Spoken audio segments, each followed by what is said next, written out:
"You were never fit to run this ranch alone." The words came from my husband's mouth, but they carried the weight of his mother's silence, his brother's sneer, and every meal where I sat at the end of the table and ate without tasting. I did not flinch. I did not speak. I stood in the polished bank lobby with my hands resting at my sides, the leather of my work boots scuffed against the marble floor, and I watched Garrett Sterling slide a $600,000 withdrawal slip across the teller counter like he was ordering a round of drinks. The teller, a young woman with a nameplate that read Emily, glanced at me once, then back at him. He had already closed our joint account. She was just confirming. I had built that account. Not with inheritance, my father left me a quarter section of land and a leather ledger, nothing more. I built it with drought-resistant grazing rotations that I designed myself, with direct-to-consumer beef sales that cut out the middleman and put $372,000 into our operation in a single year. I built it with a water rights contract I negotiated with the county clerk over 9 hours of back and forth, a contract that increased our annual yield by 40%. I built it while Garrett was at the poker table in the back room of the Horseshoe Lounge, losing the money I had earned to men who didn't even know my name. And now he was standing there in a starched white shirt that had never seen a day of honest work, telling me I was not fit to run this ranch alone. I did not scream. I did not cry. I set my gaze on the small clock mounted above the bank manager's door, 3:42 p.m., and I committed that number to memory. 3:42. The moment my husband chose to become a thief. I noticed the slight, desperate twitch in his left eyelid, the way he always blinked rapidly when he was lying, and I filed that observation away like a pressed leaf between the pages of my grandfather's ledger. In my right front pocket, my old flip phone vibrated. Once, twice, 3 times. I had it set to silent for the bank meeting, but the buzzing was insistent enough to feel through the denim. I ignored it. I had other priorities. The teller handed Garrett a cashier's check. He folded it, slipped it into his leather wallet, and looked at me with the smile he used on investors and strangers. "I'll have the new deed filed by the end of the week, Mara. The county recorder already has the paperwork. You can take the truck. I'll use the ATV." He walked past me without waiting for a response. I heard his boots click across the marble, then the soft suction of the revolving door, and then he was gone. I turned to the teller. "Thank you, Emily. I appreciate your time." Her face was pale. She made a small noise in her throat. I smiled at her, a calm, closed-lipped smile, and walked out the same door my husband had used. The parking lot was empty of his truck. The sun was low, casting long shadows across the asphalt. I leaned against the tailgate of my own truck, a Chevy that had seen 147,000 miles of dust and gravel, and I pulled out the flip phone. 14 missed calls, all from the same number, the bank's fraud prevention department. The last one had come at 3:44, 2 minutes after Garrett left. I knew who it was. Harold Vance, the bank's fraud prevention manager. We had spoken once before about a wiring issue. He was thorough. He was careful. He had probably left a voicemail explaining exactly what Garrett had just done, on a recorded line that could not be erased. I did not listen to it. I slipped the phone back into my pocket, climbed into the truck, and drove home. Over the next 6 months, I would not return a single call from Harold Vance. I would let that voicemail sit, untouched, gathering digital dust, while I built my case with the cold patience of a woman who had been underestimated for 8 years of marriage and 20 years of life. If you've ever been told you're not enough, not capable enough, not strong enough, not smart enough to handle what you built with your own hands, tell me what city you're hearing this from in the comments. I want to know the places where women like us are learning to fight in silence. Because silence, I have learned, is the most powerful weapon you can carry. Now, let me take you back to how this nightmare started. It started with a ranch and a handshake. My father, Thomas Delaney, was a man of few words and precise numbers. He taught me to read a balance sheet before I could read a novel. He taught me that a well-kept ledger was worth more than a signed deed because the ledger told the truth. He died when I was 26, and I inherited 320 acres of high desert and a herd of mixed-breed cattle that needed more water than the land could provide. Most people would have sold. I borrowed against the equity in the land, $72,000 from a local credit union, and spent 2 years digging wells, installing solar pumps, and building rotational grazing paddles. By year 3, the ranch was profitable. By year 5, I had tripled the net revenue. I met Garrett Sterling at a livestock auction. He was tall, charming in that effortless way that men with money are often charming. His family owned the Sterling Ranch, a 700-acre spread that had been in his mother's family for 3 generations. Beatrice Sterling, his mother, ran the family like a business. She made the decisions, Derek enforced them, and Garrett smiled and collected the profits. They were an old money ranch family, the kind that wore Ariat jackets and Stetson hats but never washed the stickers off the brims. Their boots cost $800 a pair and had never touched a manure pile. When I married Garrett, I thought I was joining a partnership. Instead, I became an asset they never learned to value. Beatrice Sterling greeted me with a cold appraisal on our first meeting. She looked at my hands, rough with calluses, and my boots, worn soft at the toes, and she smiled the way a cat smiles at a mouse. "You're a working girl, I see," she said. "That's fine. We need someone to keep the books." I did not keep the books. I kept the entire operation. Within 6 months, I had restructured their operating line of credit to cover Derek's failed equipment investment in a hay baler that never worked. I found a buyer for the baler, recouped $9,000, and used it to pay down the note.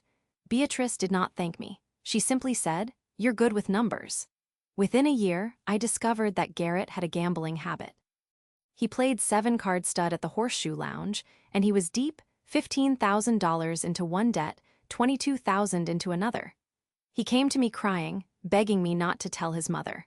I covered both debts by restructuring the operating line of credit again, this time with a personal guarantee that only I signed. I did not tell Beatrice. I did not tell Derek. I put the paperwork in my grandfather's leather ledger and closed the drawer. In return, Garrett bought me a new truck. It was a gesture, but it never sat right. I drove my old Chevy instead, and I noticed that he bought himself a new pair of custom boots with the same check. I spent 7 years being invisible. I attended family dinners where Beatrice talked about the Sterling legacy as if I were a hired hand. I listened to Derek explain basic animal husbandry to me, a woman who had delivered 143 calves by hand. I watched Garrett laugh at jokes about ranchers' wives who couldn't ride when I had broken 2 horses to saddle the previous spring. They dressed in performance fabrics, Beatrice in cashmere blends, Derek in waxed cotton, Garrett in merino wool that never smelled of sweat. I wore a red Western pearl snap shirt, the one my mother had given me before she passed. I wore it until the snaps went dull and the elbows patched themselves into a second life.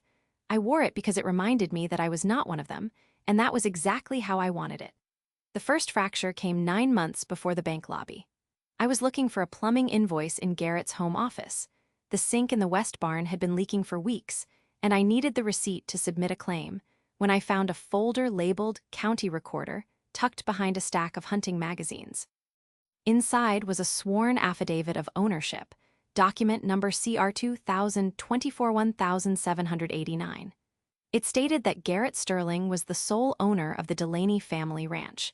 It listed my father's acres as acquired through marriage and subsequent improvements. It bore a signature that looked exactly like mine, but wasn't. I had not signed that document. I stood very still. The clock on his desk read 2:17 p.m. I noted the time. I noted the date. I noted the precise angle of the signature's tail, where it curved too sharply at the end, unlike my own relaxed loop. I took out my phone and photographed every page. Then I returned the folder to its exact position, exactly as I had found it. I did not confront him. I did not call an attorney. I sat at the kitchen table and opened my grandfather's leather ledger, the one he had used from 1962 to 1989, the one with the cracked spine and the copper corner bindings. I turned to a fresh page and wrote the date. Below it, I wrote, County Recorder Document CR 2024-1789. Forged signature. Photographed. Returned to file. Then I wrote the clause from our prenuptial agreement, the one Garrett had signed without reading. Section 7, Paragraph 3, any withdrawal from joint accounts exceeding $50,000 requires the express written consent of both parties. In the event of an unauthorized withdrawal, the sum plus interest shall revert to the non-consenting party's separate trust. I closed the ledger and placed it back on the shelf. That night, I called Lydia Chen. She was my friend from high school, a forensic accountant who worked for a regional firm. She specialized in tracing hidden assets. She had the precision of a surgeon and the patience of a geologist. When I told her I needed her to look at some financial statements, she said yes without asking why. That was Lydia. She trusted me, and I trusted that she knew the value of silence. Over the following months, I built my dossier. I copied bank statements. I tracked Garrett's trips to the Horseshoe Lounge. I found the receipts for his hunting lodge, the one he had bought with money from the line of credit I had restructured. I documented it all in the ledger, page by page, date by date. The only thing I did not document was the voicemail. I let it sit on that flip phone, knowing that the longer I waited, the more evidence would accumulate. I needed him to get comfortable. I needed him to believe the lie he had filed with the county recorder. And then came the day in the bank lobby, when he emptied the joint account of $600,000 and told me I was never fit to run the ranch alone. He was right about one thing: I could not run that ranch alone.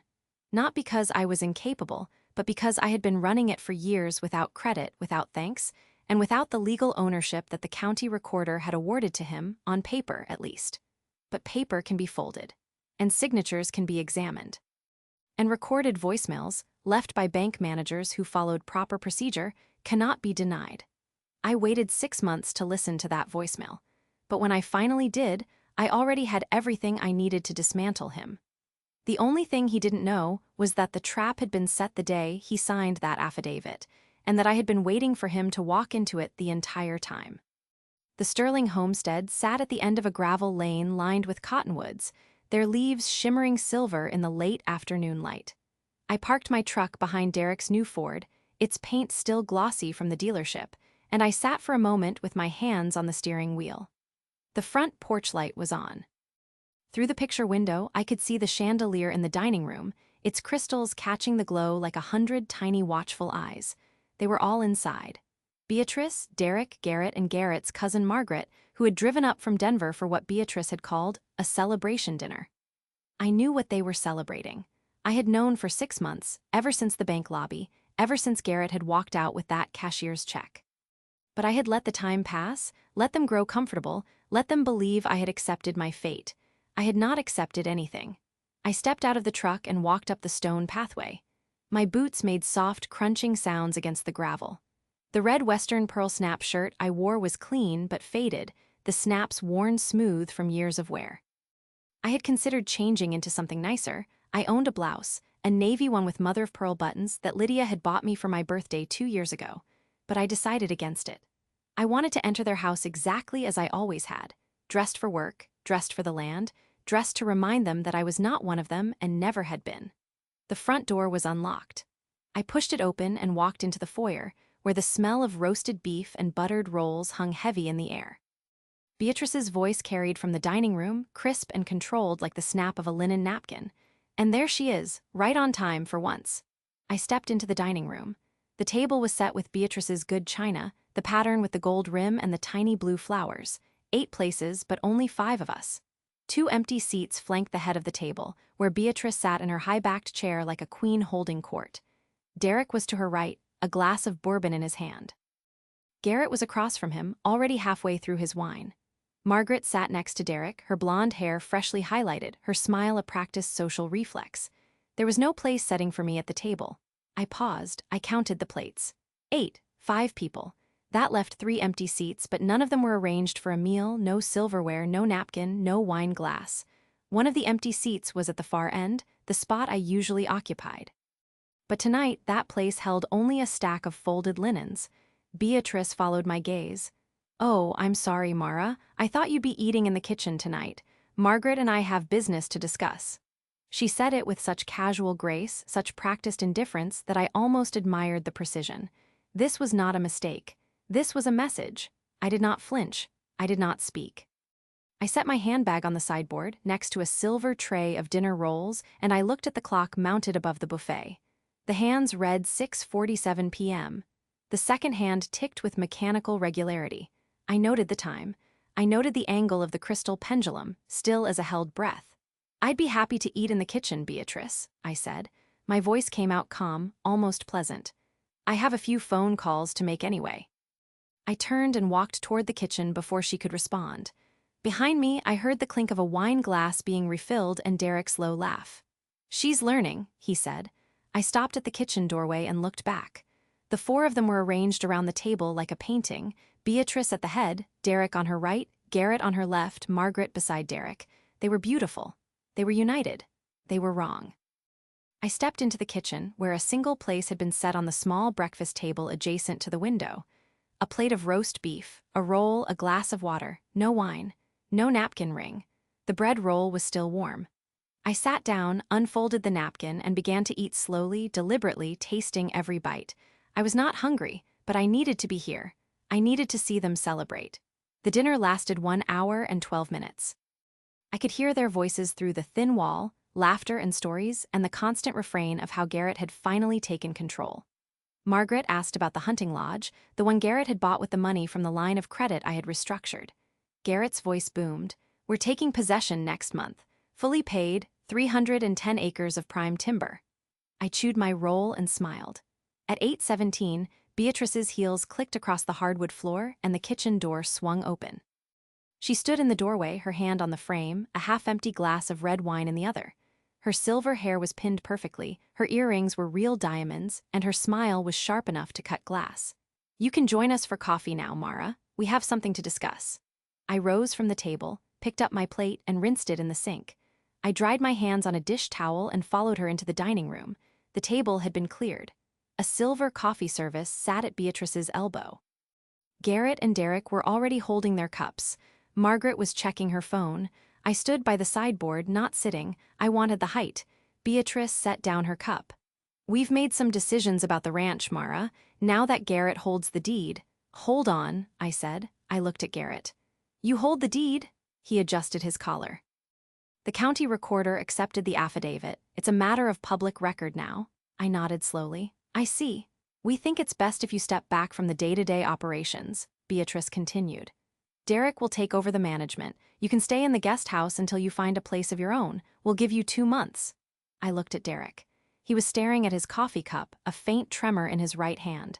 He had always been the enforcer, but he was also the weakest link. I remembered the hay baler failure, the equipment investment he had blown, the $9,000 I had recouped. He knew what I had done for him. He knew he owed me. He did not look up. 2 months, I said. "That's generous." Beatrice leaned back. "We're not monsters, Mara. We understand this is hard for you. You've put a lot of time into the property, but you were never fit to run this ranch alone, and you've proven that by letting things slide."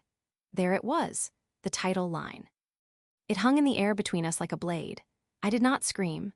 I did not cry. I set my gaze on the small pulse at the base of her throat, fluttering slightly beneath the collar of her cashmere blouse, a sign of the effort it took to maintain her composure. I noticed the way Garrett's left eyelid twitched again, a nervous tick that surfaced whenever he was hiding something. I noticed the way Derek's hand had stopped trembling and was now gripping his coffee cup with white knuckles. I noticed Margaret's eyes flicker between us, enjoying the spectacle. I let the silence stretch. "Letting things slide," I repeated. "Is that what you think I've been doing?"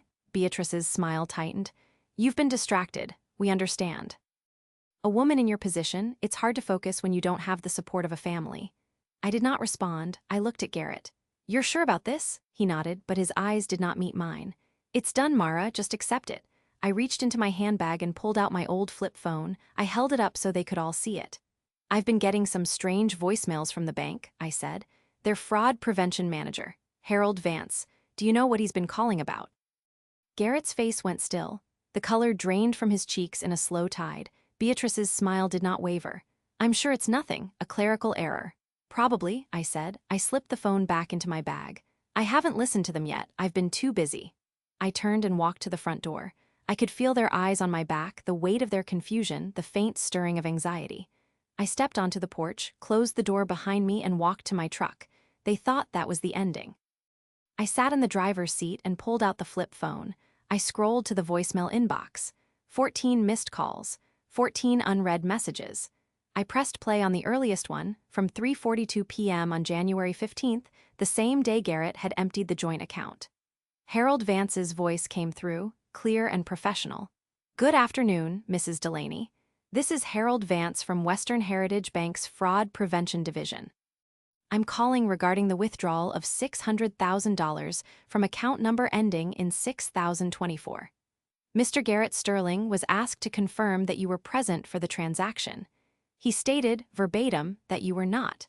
This is a recorded line. I'm forwarding this information to our compliance team. Please call me back at your earliest convenience to discuss next steps." The message ended.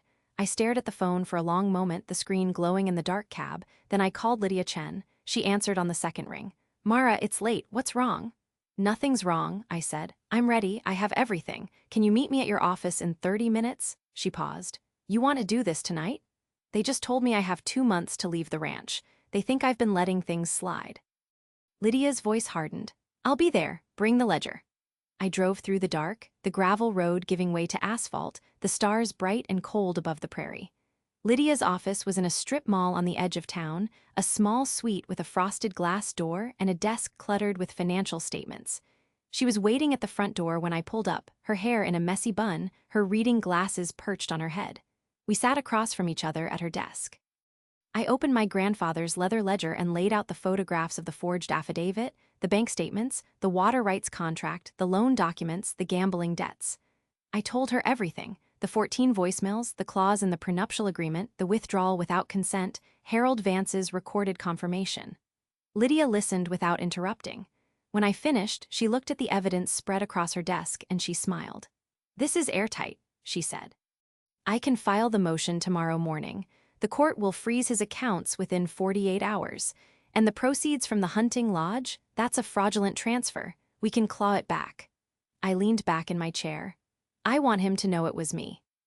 I want him to know that every piece of paper he forged, every dollar he stole, every lie he told, it all came back to him. Lydia nodded. We'll do it clean, no drama, just the law. I drove home at midnight. The Sterling house was dark now, the celebration over. They were sleeping, confident, secure in their victory. I sat in my truck at the end of the gravel lane, watching the dark windows, and I whispered to the empty cab, "You just celebrated your defeat." I drove home through the dark, the headlights sweeping over the familiar fences and the cattle clustered near the water troughs. The gravel lane that led to the ranch house felt longer than usual, each curve a slow turn in a dream I could not wake from. I parked the truck next to the barn and sat for a long moment, the engine ticking as it cooled, the flip phone warm in my hand. I did not go inside. Instead, I walked to the barn, where the light from the moon cast long shadows across the hay bales and the tack room. I sat on a bale of straw, opened the leather ledger, and began to write. My grandfather's handwriting was still visible on the earlier pages, the careful loops of his cursive, the dates from 1962 to 1989, the records of cattle sales and feed costs, and the births of calves. He had kept the ledger with the same precision he brought to every part of his life. He had taught me that a ledger was not just a record of money, it was a record of choices. And choices, he said, always arrived at consequences. I turned to the page where I had documented the forged affidavit. Below it, I wrote, January 15th, 3:42 p.m. Joint account closed. Withdrawal of $600,000. Garrett Sterling confirmed on recorded line that I was not present. Bank fraud prevention voicemail saved. I wrote the time, the date, and the file number for the bank's internal audit that Harold Vance had referenced in his voicemail. I had not heard the message yet. I had only listened to the first few seconds, but I knew the audit existed. I had worked with Harold Vance once before on a wiring issue, and I knew he was meticulous. He would have flagged the transaction, documented the call, and forwarded the evidence to compliance. It was his job. He was good at it. I closed the ledger and walked back to the house. The next morning, I drove to Lydia's office at 7:40 a.m. She was already there, a pot of coffee brewing, files stacked on her desk like the walls of a fortress. She had pulled the corporate records for the Sterling Ranch LLC, the deed to the hunting lodge, and the articles of incorporation for a shell company called High Prairie Holdings that Garrett had registered 6 months before the withdrawal. He set up the shell company in Nevada, Lydia said, handing me a printout. The hunting lodge was transferred to High Prairie Holdings on March 2nd. The purchase price was $280,000. That's almost half of the $600,000 he took from the joint account. I looked at the document. The signature block showed Garrett's name as the managing member. The address was a P.O. box in Reno. Can we trace the rest? I asked. Already did. $70,000 went to pay off a gambling debt at the Horseshoe Lounge. $50,000 went to your mother-in-law, labeled as a distribution. The remaining $200,000 is sitting in a money market account under the shell company's name. I set the paper down. He laundered it through his own corporation. Yes, and he did it without filing a single disclosure form with the state. That's a violation of the LLC operating agreement and the tax code. I spent the rest of the morning at her desk, reading through the documents. The evidence was clean, precise, undeniable. The forged affidavit, the unauthorized withdrawal, the fraudulent transfer of funds to a shell company, the distribution to Beatrice, the gambling debt payoff. Each piece was a thread, and Lydia was weaving them into a rope. But one piece was missing, the voicemail. "I need you to listen to it," Lydia said. "Not for the content, we have that. I need you to verify the date and time so the chain of custody is solid." I pulled out the flip phone. The screen glowed blue in my palm. I scrolled to the voicemail inbox and pressed play on the first message. Harold Vance's voice filled the small speaker, clear and precise like a recorded confession. I listened to all 14. Each one was the same: his name, his department, a request for a callback, and a note that the recording had been added to the compliance file. The last one, from January 18th, included a follow-up. Mr. Sterling was contacted again and confirmed his statement. "The recording is available for review." I turned off the phone. "It's all there," Lydia nodded.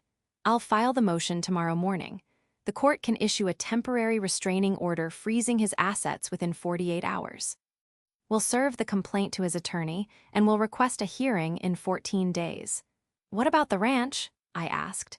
"The deed will be returned to you once we prove the affidavit was forged. The county recorder will have to open an investigation, but with the evidence we have, that's a formality. If they resist, we'll file a quiet title action." I leaned back in my chair. The weight of the past 8 years felt lighter, as if the air itself had shifted, but I knew it was not over. The family was still celebrating. Beatrice was still planning. Garrett was still spending the money he had stolen. I needed them to feel safe until the trap closed. Over the next 3 weeks, I played the role of the defeated wife. I moved my clothes into the guest house, a small 2-room structure behind the main house with a sagging porch and a window that faced the barn. I let Derek take over the day-to-day operations. I watched him fail in real time. He started with the cattle. He moved them to a pasture that was 2 weeks away from needing rotation, and within a week, the grass was trampled and the water tanks ran dry. I watched from the guest house window as he tried to fix a pump he had never learned to maintain, his hands covered in grease, his face red with frustration. I did not help. Beatrice called a family meeting on the second Saturday of February. I arrived at the main house at 6 p.m., wearing the same red pearl snap shirt, and found them already seated in the living room. Garrett was by the fireplace, a glass of whiskey in his hand. Derek was on the couch, his boots propped on the coffee table. Beatrice was in her armchair, a folder open on her lap. "We need to discuss the future of the ranch," Beatrice said. "Derek has informed me that the herd is underperforming. We've lost 3 calves in the past 2 weeks." I said nothing. "We think it's best if you sign a quitclaim deed," she continued. "It will make the transfer official and avoid any complications down the line. Garrett has prepared the paperwork." She handed me a folder. Inside was a single page, 8.5 by 11 inches, with a notary block at the bottom. The text was simple: "I, Mara Delaney, hereby relinquish all claims to the property known as the Delaney Ranch." I looked at the page. The font was Times New Roman. The signature line was blank. The notary block was unsigned. I looked up. "I don't think that's a good idea." Beatrice's eyebrow arched. "Excuse me? I don't think it's a good idea for Derek to manage the herd. He doesn't know the rotation schedule, and I don't think it's a good idea to sign a quitclaim deed without consulting an attorney." Garrett set down his glass. "Mara, don't make this difficult." "I'm not making it difficult," I said. "I'm making it careful." Beatrice leaned forward. "You have 2 months to vacate the property. That's more than generous. I suggest you use that time to find a new place to live, instead of wasting it on legal fantasies." I folded the quitclaim deed and slipped it into my pocket. "Thank you for sharing this with me. I'll consider my options." I left the house at 6:23 p.m. The sun was setting, casting long orange shadows across the pasture. I walked to the guest house, closed the door, and opened the ledger. I added a new entry: February 10th, 6:20 p.m. Proffered quitclaim deed for signature. Declined. Retained document as evidence of coercion. I sealed the deed in a manila envelope with the rest of the documents. I marked the envelope with the date and the contents, and I placed it in the metal lockbox Lydia had given me. I needed them to keep talking. I needed them to keep gloating. Every word they said was a thread in the rope I was weaving, and I wanted the rope to be long enough to hang them all. Lydia called me every 2 days with updates. The motion was filed. The court issued the temporary restraining order on February 12th. Garrett's accounts were frozen by the end of the business day. He could not access the money market account, the hunting lodge proceeds, or any other asset tied to High Prairie Holdings. But he did not know that. The court ordered that the freeze be kept confidential until the hearing to prevent asset dissipation. That meant the family would not receive notice until the complaint was served, and I had asked Lydia to time the service for the morning of the hearing. For the next 6 weeks, I lived in the guest house and watched them dig their own grave. Derek continued to mismanage the cattle. He bought a new tractor he did not need, financing it against the ranch's operating line, the same line I had restructured to cover his debts. The payments added up to $1,400 a month. I watched the interest accrue on the statements that arrived in the mail. Garrett spent his weekends at the Horseshoe Lounge, playing 7-card stud with men who did not know his credit was now worthless. I heard from a friend of a friend that he had tried to cash a personal check, and the bar manager had refused. He was burning through the last of his cash reserves, running on fumes. Beatrice entertained her bridge club at the main house, serving wine and cheese and telling them how well the ranch was doing now that that woman was out of the picture. She bragged about the hunting lodge, about the new truck Garrett had bought, about the legacy the Sterling family was building. Margaret called once a week to ask about the inheritance. She was worried that the estate planning was not moving fast enough. She had heard rumors about the freeze but dismissed them as gossip. They were all so confident. They were all so blind. And every night I sat in the guest house and added their words to the ledger. I wrote down the exact times of their phone calls, the exact sums they mentioned, the exact phrases they used. I knew their patterns. I knew their weaknesses.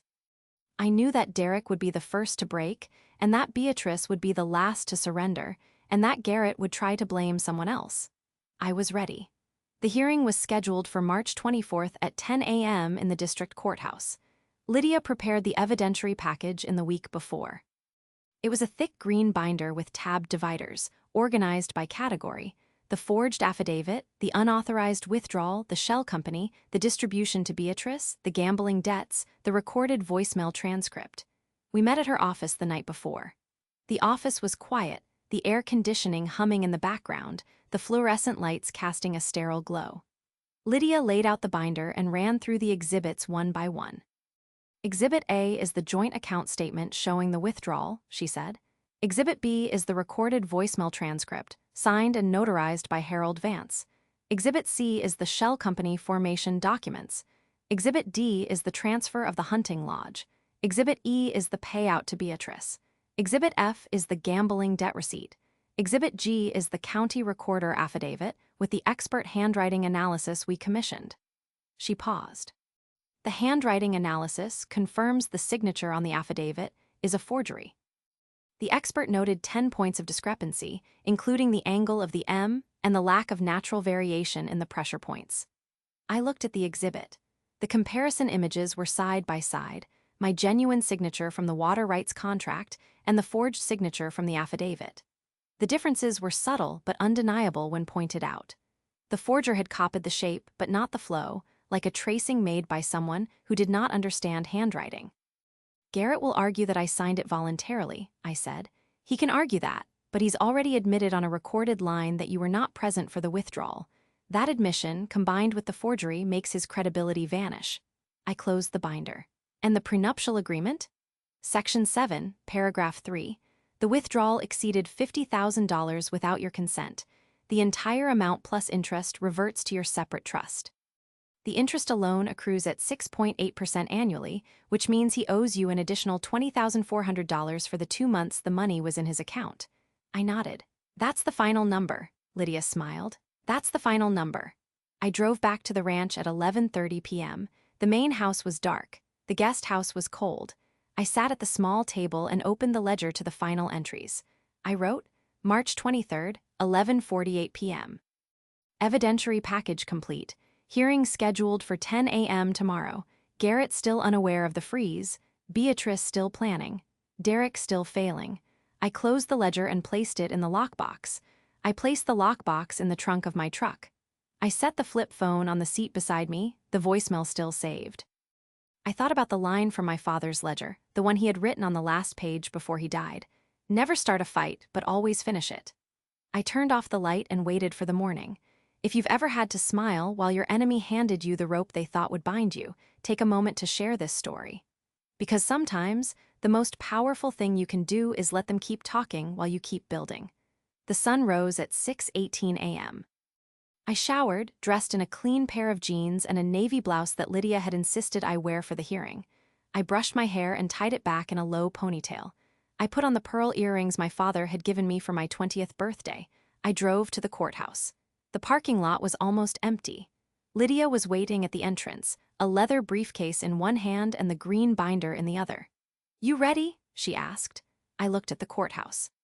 It was a modest building, sandstone and glass, with a metal detector at the entrance and a clerk's office on the first floor. There were no reporters, there were no crowds, it was just a room with a judge and a hearing.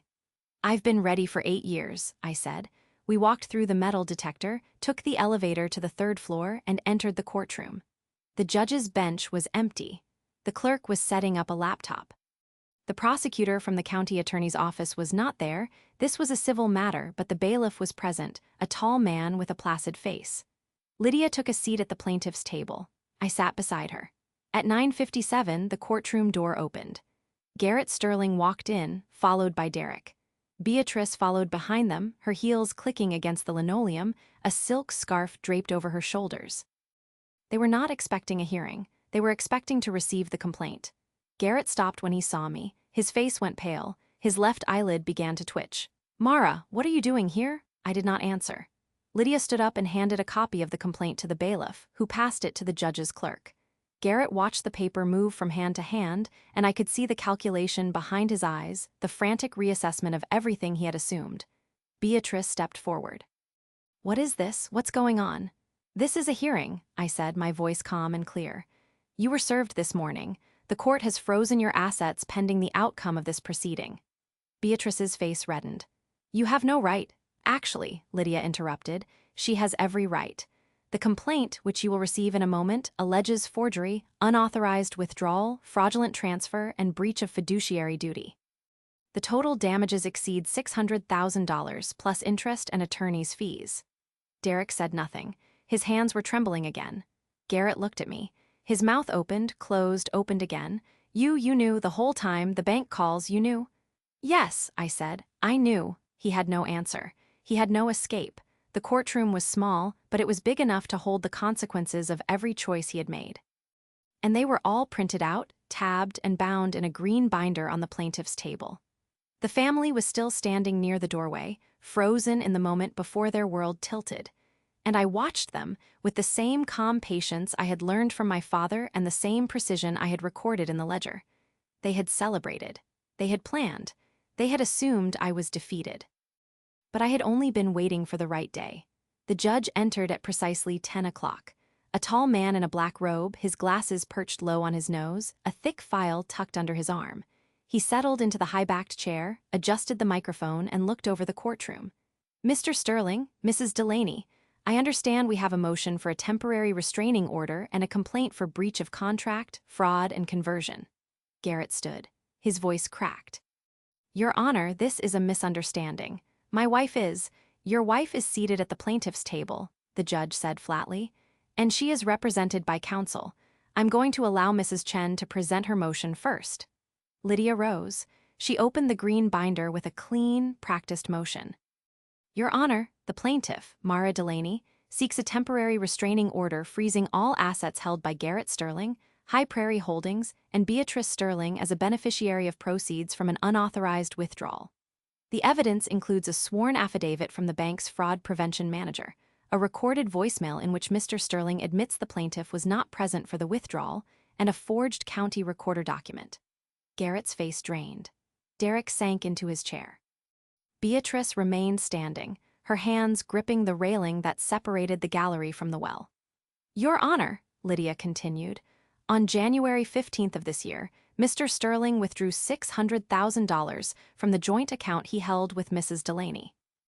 The withdrawal was made without her knowledge or consent, in violation of the prenuptial agreement signed by both parties, which expressly requires written consent for any sum exceeding $50,000.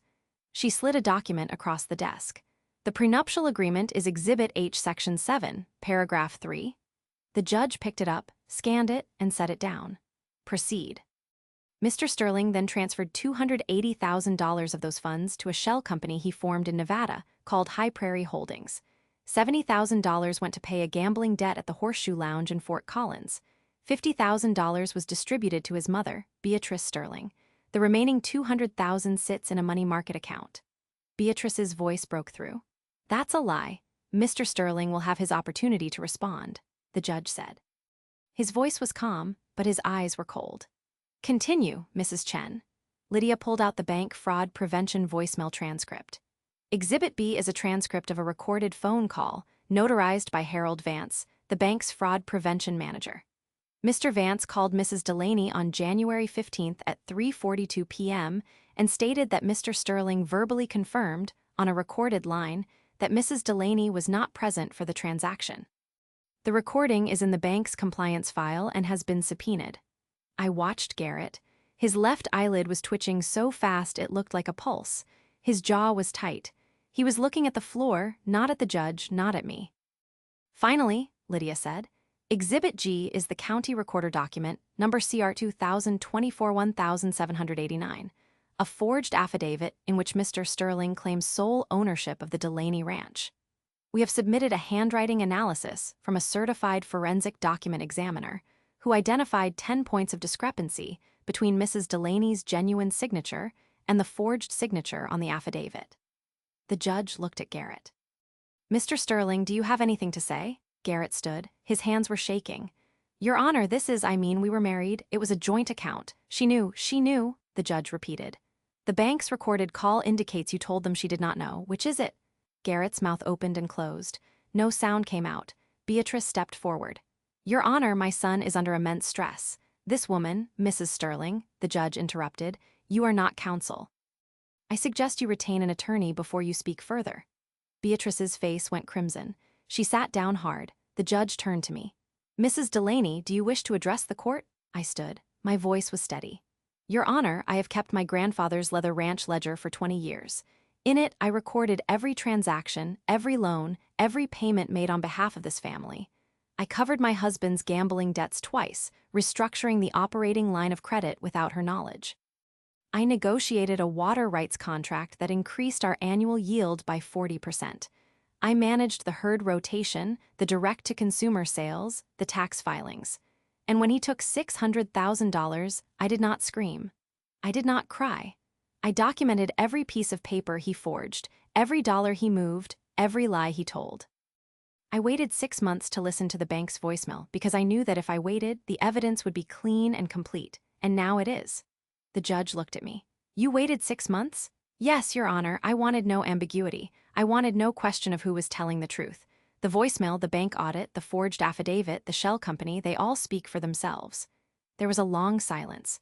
The judge turned back to his desk, wrote something on a legal pad, and looked up. The temporary restraining order is granted. All assets held by Garrett Sterling, High Prairie Holdings, and any accounts traceable to the proceeds of the unauthorized withdrawal are frozen pending further hearing. The court will appoint a special master to oversee the return of the Delaney ranch deed to Mrs. Delaney, subject to the county recorder's independent verification of the forgery. Additionally, the prenuptial agreement's remedy clause is triggered. The full $600,000, plus interest at 6.8% from the date of withdrawal, shall revert to Mrs. Delaney's separate trust. The hearing on damages and fraud will be scheduled within 30 days. Garrett made a sound like a wounded animal. Your Honor, please. Mr. Sterling, I suggest you retain counsel. You are facing serious civil penalties, and the evidence against you is substantial. The judge stood, and the bailiff called the court to order. The hearing was over. I did not turn around. I did not look at their faces. I gathered the binder, placed it in my satchel, and followed Lydia out of the courtroom. The hallway was empty. The elevator doors opened. We stepped inside. The doors closed. Mara, Lydia said quietly. It's done. I looked at the polished metal of the elevator doors, my own reflection indistinct and wavering. No, it's just started. The consequences were immediate. Within 48 hours, the court-appointed special master froze Garrett's personal checking account, his savings account, and the money market account in the shell company's name. The hunting lodge was seized pending the hearing. The county recorder opened an investigation into the forged affidavit, and a lien was placed on the property in my name. I moved back into the main house on March 26th. The house was empty. The furniture was still there, but the warmth was gone. Beatrice called me 3 times that week. I did not answer. She left voicemails, her voice shifting from outrage to pleading to a thin, brittle calm. "You've made your point, Mara. There's no need to destroy the family over a misunderstanding." I deleted each message without responding. Derek came to the guest house on the afternoon of March 28th. He stood on the porch with his hands in his pockets, not meeting my eyes. He looked smaller than I remembered, his confidence deflated. "Can we talk?" he asked. I opened the door and let him in. He sat at the small table where I had written so many entries in the ledger. He stared at his hands. "I knew about the affidavit," he said. "Not at first. But Garrett told me after the bank. He said it was just paperwork, that you'd never fight it." I said nothing.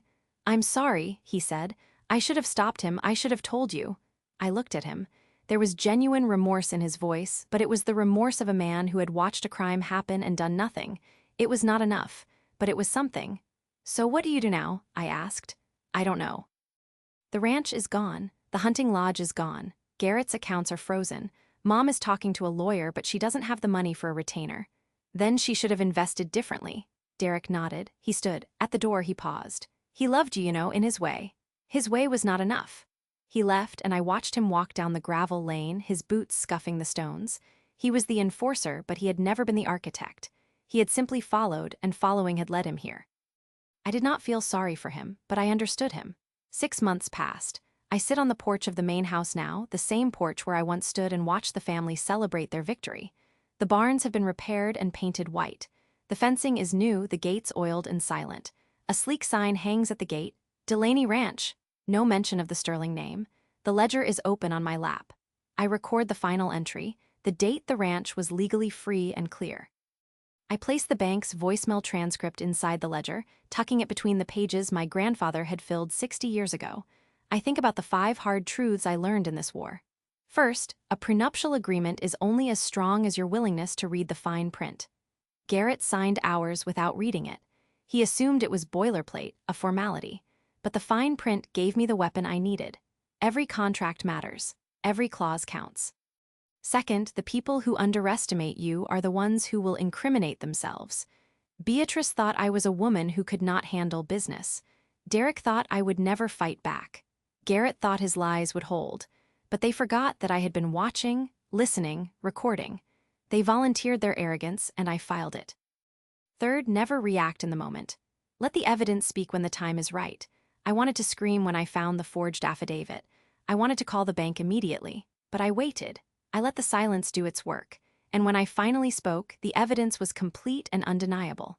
Fourth, a recorded admission is worth 1,000 accusations.